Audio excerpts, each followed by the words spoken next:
اللہ نے ہم کو بنایا کیوں ہے؟ ہمارا اس دنیا میں آنے کا مقصد کیا ہے؟ ہم اللہ کے غلام ہیں، اللہ ہمارا آقا ہے، اللہ ہمیں حکم دیتا ہے، ہمارا کام ہے اس کو پورا کرنا، ہمارا کام ہے اس کو بجا لانا۔ ہم نے تمہیں بنایا ہے تاکہ تم کو آزمائے اچھے عمل سے، تاکہ ہم نے تمہیں بنایا ہے اس دنیا میں خلافت قائم کرنے کے لیے، اس دنیا میں اللہ کے نظام کو قائم کرنے کے لیے۔ ساری چیزیں غلامی میں آتی ہیں، ساری چیزیں ہماری زندگی کا مقصد ہے۔ یہ سب خود مقصد ہیں یا پھر اس کے پیچھے بھی ایک مقصد ہے، یا پھر یہ مقصد کسی اور مقصد کو اچیو کرتے ہیں؟ اللہ نے ہم سب کو بنایا ہے اور زمین، آسمان، سورج، چاند، ان سب کو ہماری خدمت کے لیے لگا دیا ہے۔ اللہ ہمارے لیے بارش کو برساتا ہے، زمین میں سے اناج کو اگاتا ہے۔ اللہ نے یہ سب چیزیں ہمارے لیے کری ہیں، کہ ہم پہ بھی کوئی ذمہ داری چھوڑی ہے؟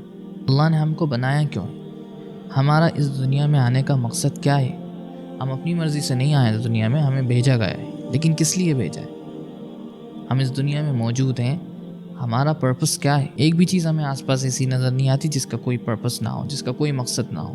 یہاں تک کہ کوئی ایسی چیز جس کا جو یوز میں بھی نہیں ہوتی، یا جس کا کوئی یوز نہ سمجھ میں بھی نہیں آتا، اس کا بھی کوئی نہ کوئی پرپس ہوتا ہے، اس کا بھی کوئی مقصد ہوتا ہے۔ تو ہم جو اشرف المخلوقات ہیں، ہمارا کوئی پرپس نہیں ہوگا، ہمارا کوئی مقصد نہیں ہوگا۔ اللہ نے یقیناً ہمارے لیے بھی ایک مقصد کو چنا ہے۔ اللہ قرآن میں فرماتا ہے وَمَا خَلَقْتُ الْجِنَّ وَالْإِنسَ إِلَّا لِيَعْبُدُونِ، ایک بھی ہم نے انسان اور جنات کو کسی بھی کام کے لیے نہیں پیدا کیا، الا، ہاں مگر ایک کام ہے جو ہم انسان سے لینا چاہتے ہیں، جنات سے لینا چاہتے ہیں۔ وہ کیا ہے؟ کہ لیعبدون، وہ ہماری عبادت کریں، ہماری بندگی کریں۔ عبادت کا جب بھی ہم سنتے ہیں تو ہمیں سمجھ میں آتا ہے کہ اللہ بات کر رہا ہے روزے کی، نماز کی، یا تسبیحات، اس کی بات نہیں کر اللہ۔ عبادت کا جو مطلب ہوتا ہے وہ ہوتا ہے بندگی، وہ ہوتا ہے غلامی۔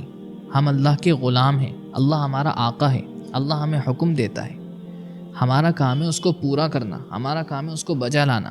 اور یہ نماز ہوا، روزہ ہوا، یہ اللہ کے اتنے حکموں میں سے ایک حکم ہے۔ اللہ کے سارے حکموں میں سے ایک حکم ہے نماز، اللہ کے سارے حکموں میں سے ایک حکم ہے روزہ۔ 2-4 حکم پورا کر کے آپ اللہ کے عبادت گزار بندے نہیں ہو سکتے، آپ اللہ کے غلام نہیں بن سکتے۔ ہماری زندگی میں صبح سے لے کے شام تک بہت ساری چیزیں ہوتی ہیں، ان سب پہ اللہ حکم لگاتا ہے کہ یہ صحیح ہے، اس کو ایسے کرنا ہے، یہ غلط ہے، اس کو نہیں کرنا ہے۔ اللہ جو ہم کو حکم دیتا ہے، کبھی وہ حکم ہوتا ہے کہ یہ کرنا ہے، کبھی وہ حکم ہوتا ہے کہ اس سے بچنا ہے، ہمیں اپنے معاملات کیسے کرنے ہیں، ہمیں کمانا کیسے ہے۔ 2 طریقے ہوتے ہیں کمانے کے۔ اگر حلال کمایا ہے تو یہ آپ کی بندگی ہے، آپ کی غلامی ہے، آپ کو اس پہ اجر ملے گا۔ اگر حرام کمایا ہے تو یہ آپ کی بغاوت ہے۔ اللہ نے آپ سب کے لیے اتنا سب کچھ کر دیا ہے، دنیا کو آپ کی خدمت پہ لگا دیا ہے، زمین سے اناج کو اگاتا ہے، اس لیے نہیں اگاتا کہ آپ اپنی مرضی کی زندگی گزارو۔ کاروبار کیسے کرنا ہے یہ ہمیں اس نے بتا دیا ہے، شادی بیاہ میں کیا کرنا ہے یہ اس نے ہمیں بتا دیا ہے، اگر مصیبت آتی ہے تو اس پہ کیا کرنا ہے یہ بھی اس نے ہمیں بتا دیا ہے، اگر آپ کے اوپر خوشی آتی ہے، آپ کو کوئی خوشی ملتی ہے تو اس میں آپ کو کیا رویہ اختیار کرنا ہے یہ سب اس نے بتا دیا ہے۔ آپ کے صبح اٹھنے سے رات کے سونے تک ایک بھی ایسا حکم باقی نہیں رہتا کہ اللہ اس کو کلاسیفائی نہیں کرتا ہو کہ یہ کیا ہے، یہ کیسا ہے۔ کبھی کچھ کام ہوتا ہے وہ مستحب ہوتا ہے، اس کو کرنے سے آپ کو اجر ملتا ہے۔ کچھ کام ایسے ہوتے ہیں جو بالکل ہی حرام ہوتے ہیں، اس کو کرنے پہ آپ کو سخت عذاب ملتا ہے۔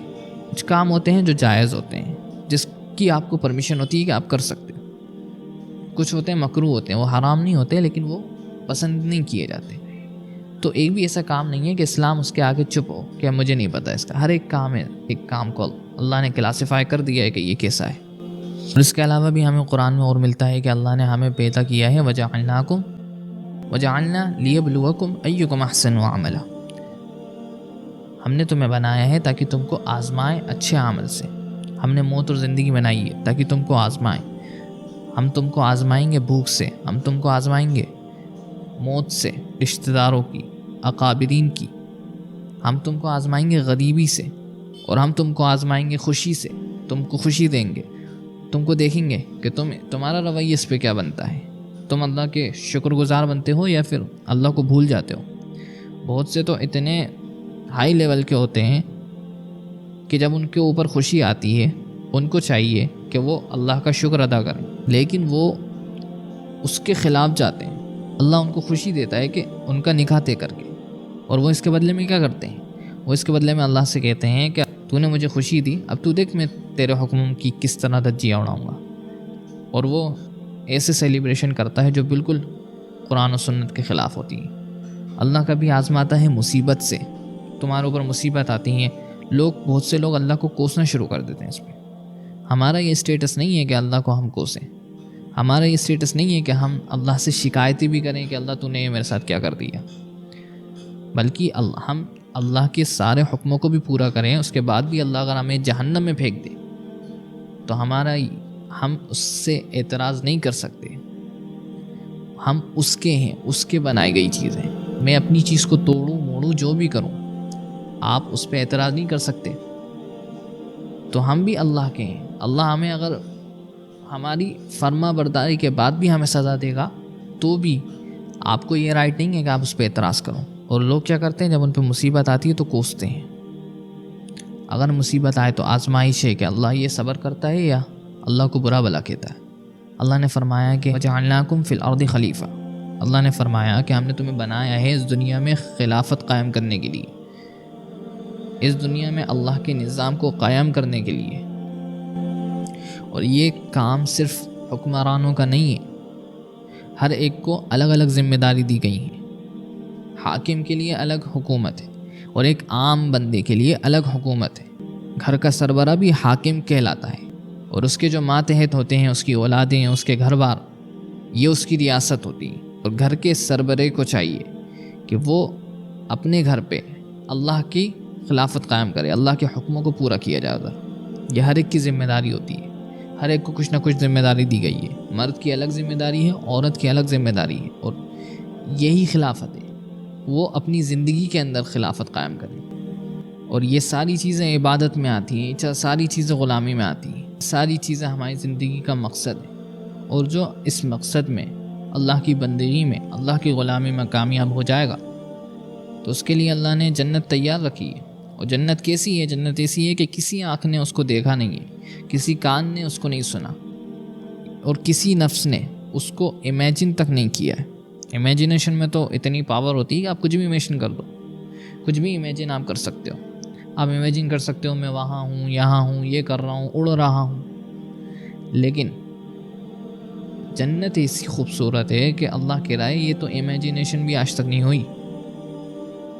اور اگر کوئی ناکام ہو جائے، اللہ کی بندگی میں ناکام ہو جائے، مرے تو اللہ سے بغاوت کر کے مرے، تو اس کے لیے جنت نہیں ہے، اس کے لیے جہنم ہے. جہنم ایسی آگ ہے کہ اگر آپ کو اس آگ میں سے نکال کے اس دنیا کی آگ میں ڈال دیا جائے تو آپ کو نیند آ جائے گی، آپ سو جاؤ گے. اس آگ کے مقابلے میں اس آگ میں آپ کو اتنا آرام ملے گا. تو اللہ اپنی ذمہ داری پوری کر رہا ہے. اللہ نے ہمارے لیے بڑی نعمتیں تیار اس دنیا میں کر دی ہیں تاکہ ہم اپنے مقصد کو اچیو کریں.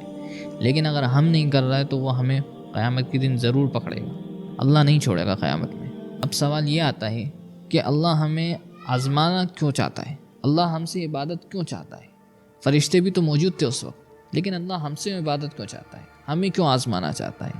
ہمارے لیے ہمیں جنت میں ڈالنا چاہتا ہے، جہنم میں پھینکنا چاہتا ہے. یہ کیوں چاہتا ہے؟ جبکہ اسے پتہ ہے کہ ہر انسان کا کہ وہ اس کا ٹھکانہ کیا ہوگا، تو وہ ڈائریکٹلی کیوں نہیں بھیجا دیتا؟ اور کیوں ہم سے خلافت قائم کرنا چاہتا ہے؟ یہ سب خود مقصد ہیں یا پھر اس کے پیچھے بھی ایک مقصد ہے، یا پھر یہ مقصد کسی اور مقصد کو اچیو کرتے ہیں؟ اس کو بھی انشاءاللہ دیکھیں گے.